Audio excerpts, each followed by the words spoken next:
Thanks again for watching. It's a beautiful spring day here in Toronto, Victoria Day.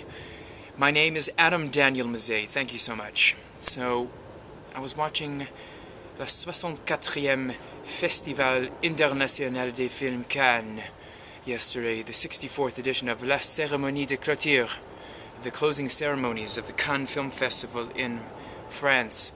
And I was kind of amazed by something that I wanted to share with you here in the video blog. Robert De Niro, Bobby D, from New York, was le président of the jury that decides the award-winning films at Cannes. And I think for a few years now, maybe even for a few decades, it's kind of been sort of de rigueur for the Americans to come to Cannes and not have any linguistic tendencies whatsoever, any linguistic skills. Some of them did a really good job. For example, I saw Jane Fonda memorize her entire presentation speech in French. Whether she speaks French or whether she just memorized her speech, it doesn't matter. It looked good and it sounded good.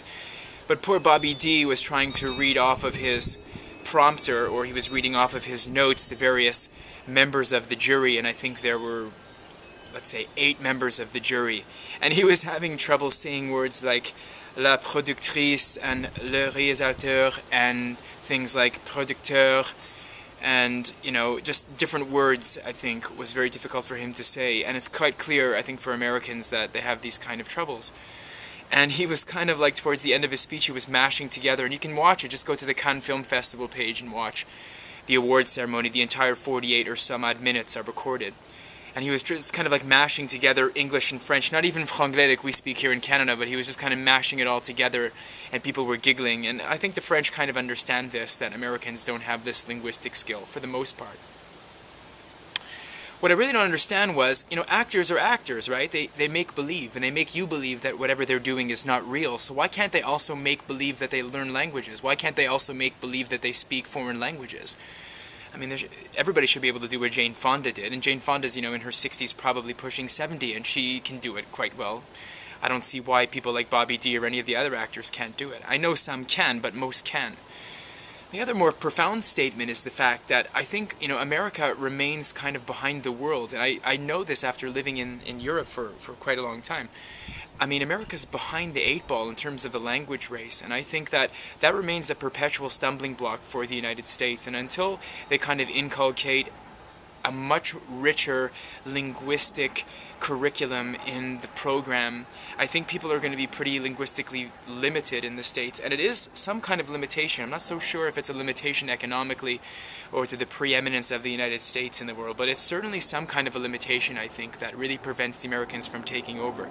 You go anywhere in Europe, and in terms of language, not necessarily in terms of entrepreneurship, I mean, anybody will take your money. It doesn't matter if you're a pompous European, you know, if you're like you come from a socialist country, you know, like France or something like that, or whether, you know, you are against America's realpolitik or their international foreign policies.